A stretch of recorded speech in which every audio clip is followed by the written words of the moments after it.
জাহান্নামে পড়ে যাবে। কেউ একেবারে ওই মাথায় চলে যাবে কিন্তু পার হতে পারবে না, কেটে কেটে জাহান্নামে পড়ে যাবে। কেউ শুরুতেই জাহান্নামে পড়ে যাবে। এই আত্মা যদি শুদ্ধ করতে পারো রে ভাই, ওই কোরবানির থেকে আমরা শিক্ষা কিনি। শুধুমাত্র ঘটনা বলি না, না, ওখানে বড় এক ত্যাগ আছে, কোরবানি আছে। কিসের কোরবানি? পশু তো অনেক পরে আসে, আগের কোরবানি গুলো দেখো। পয়গম্বর ইব্রাহিম আলাইহিস সালাম গভীর রাতে 80 থেকে 90 বছরের মধ্যে বৃদ্ধ হয়ে গেছেন বয়স।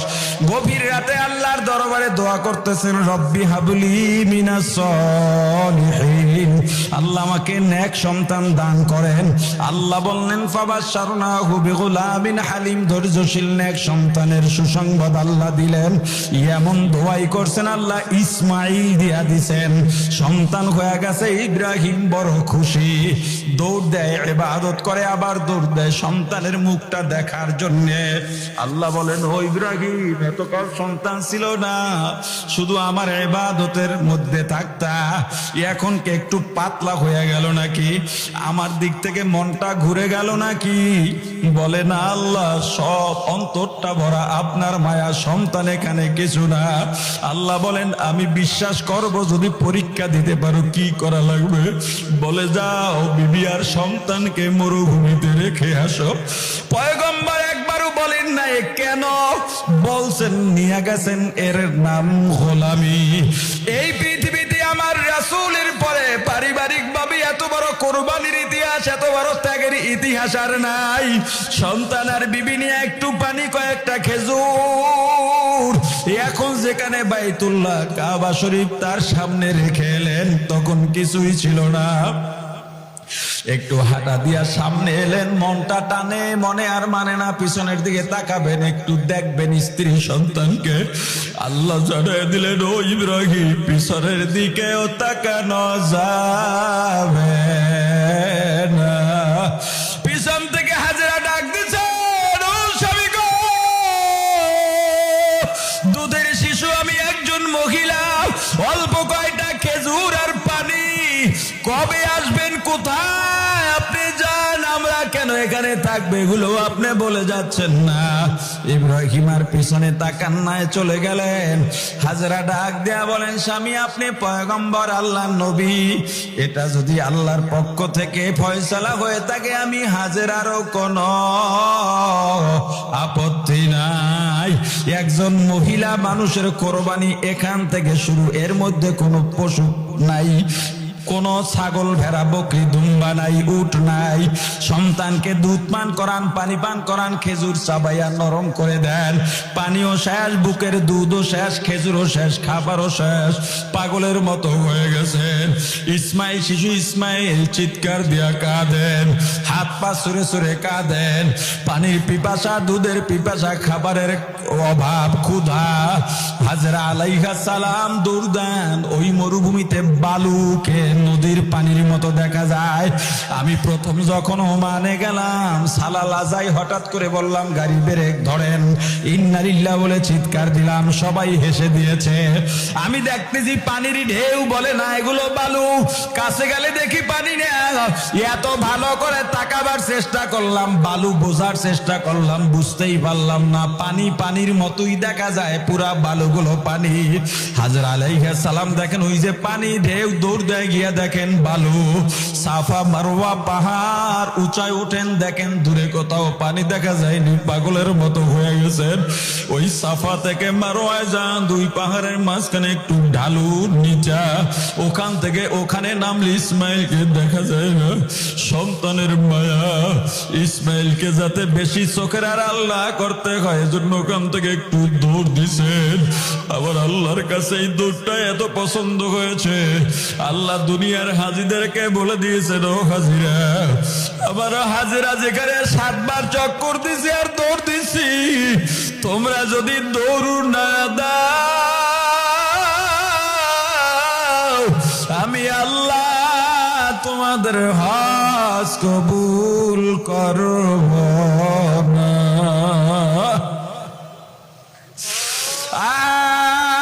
হঠাৎ করে পানির কলকল শব্দ আওয়াজ পায়, দৌড়ে দেখে হযরত ইসমাইলের পায়ের গোড়ালির থেকে পানি বের হয়, যেখানে এখন জমজম কূপ, মাকাম ইব্রাহিমের নিচেই হলো জমজম কূপ। আল্লাহ এমন পানি দিয়েছেন সারা দুনিয়ার মানুষ খায় তবুও কমে না, নির্মল পানি, রোগও ভালো হয়। মা সন্তান চলাফেরা করতেছেন, আল্লাহ চালাইতেছেন। হযরত ইব্রাহিম ফালাম্মা বালাগা মা'হু সা'য়া, যখন বালেগ হয়ে গেলেন, চলাফেরার মতো শক্তি হলো। যদি অনেকে বলেন শিশু ইসমাইল তখনও শিশু না, বালক না, বালেগ হয়ে গেছেন, সামনের আলোচনায় বুঝবেন। আল্লাহ হযরত ইব্রাহিমকে ডাক দেয়া বলেন, ও ইব্রাহিম, এত বছর হয়ে গেল ইসমাইল রে মনে পড়েনি? পয়গম্বর চোখের পানি ছেড়ে বলে, আল্লাহ মনে তো পড়ে কিন্তু কিছু করতে পারি না। আমার উপরে কোনো অভিযোগ আসেনি? বলে না। দেখতে মনে চাইনি? বলে আল্লাহ নিজের সন্তান কেমন আছে জানি না, বিবি কেমন আছে জানি না, একটু খেজুর আর পানি দিয়ে রাখছি, সেই কত বছর হয়ে গেল, দেখতে তো মনে চায়। বলে দেখে আবার আমাকে ভুলবানি? বলে না। বলে তাহলে ঠিক আছে, প্রমাণ দাও, দেখবা, দেখে নিয়ে যাইবা, জব করে দেবা।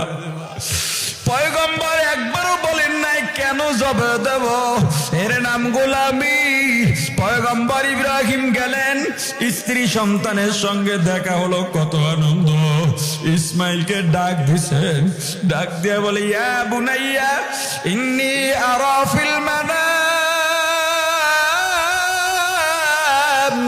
আন্নী আযবাহুক ফানজুর মাযা তারা।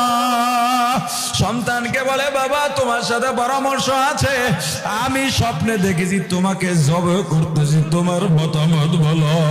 বালেগ না হইলে জব দেওয়ার মতো গুরুত্বপূর্ণ বিষয় বাচ্চাদের সাথে আলোচনা করা যায় না। সন্তান কেমন সন্তান, এবার সন্তানের কোরবানি শুরু। সন্তান কেমন সন্তান, তোমার আমার সন্তান কেমন সন্তান? তুমি চরমনাই যাও, তোমার ছেলে মদ গাঁজা খায়, তুমি চরমনার মুড়ি, তোমার সন্তানকে তুমি এখনো দিনদার বানাইতে পারো নাই। তোমার সন্তান ভিন্ন সংগঠন করে, তুমি কেমন বাবা হইলে বলো? সন্তান ডাক দিয়ে বলে, বাবা ইফআল মা তুমার, আপনি করেন যে ব্যাপারে আপনি আদিষ্ঠিত হয়েছেন, আপনাকে যা বলা হয়েছে করেন, অর্থাৎ আমাকে জবাও করে দেন। সাতাজিদুনি ইনশাআল্লাহু মিনাস সাবিরিন, আমাকে ধৈর্যশীল হিসাবে পাবেন। বাবা সন্তানকে নিয়ে যায়, বাবাও যায়, জোর করা লাগে নাই, জব করবে আল্লাহর হুকুম পালন করবার জন্যে। প্রতিমধ্যে ইবলিস ডাক দেয়া বলে, ইসমাইল তোর মাকে কি জবাব দিবি? সাথে সাথে পাথর মারছে, আবার ধোকা দিছে, আবার পাথর মারছে, আবার ধোকা দিছে, আবার পাথর মারছে। আল্লাহ বলেন, ওরে হাজিরা, আমার ইসমাইল যেখানে পাথর মেরে ধোকার থেকে ফিরেছে, তোমরা যদি সেখানে পাথর না মারো,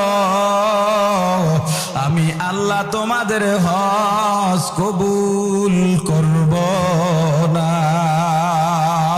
ইবলিস দেখে আর ইসমাইলকে পারা যায় না। হাজরা মহিলা মানুষ গিয়া দেখি হাজরাকে কিছু করা যায় কিনা। হাজরার কাছে আইসা বলে, ও হাজরা, ইসমাইল কই? বলে, ইসমাইল তোর বাবার সঙ্গে গেছে। বলে, কেন গেছে জানো? বলে না। বলে, জব দিতে নিছে। বলে, তুই কে দূর হ, কোন বাবা কোনদিন নিজের সন্তানকে জব দিতে পারে না। ইবলিস বলে, উপায় নাই, সত্য কথাটাই বলে দিই, ও হাজরা, আল্লাহর হুকুম হইছে ইব্রাহিম যেন ইসমাইলকে জব দিয়া দেয়। ডাক দিয়া বলে, ওরে ইবলিস দূর হ, কোনো আপত্তি নাই। আউলিয়ারা কারে ওকুবা ইখতিয়ার, জাহেলারা কারে দুনিয়া ইখতিয়ার, আশিকারা মিল্লাত মাযহাব জুদাস্ত, আশিকারা মিল্লাত মাযহাব খুদা هست میانه عاشق معشوق رمزیست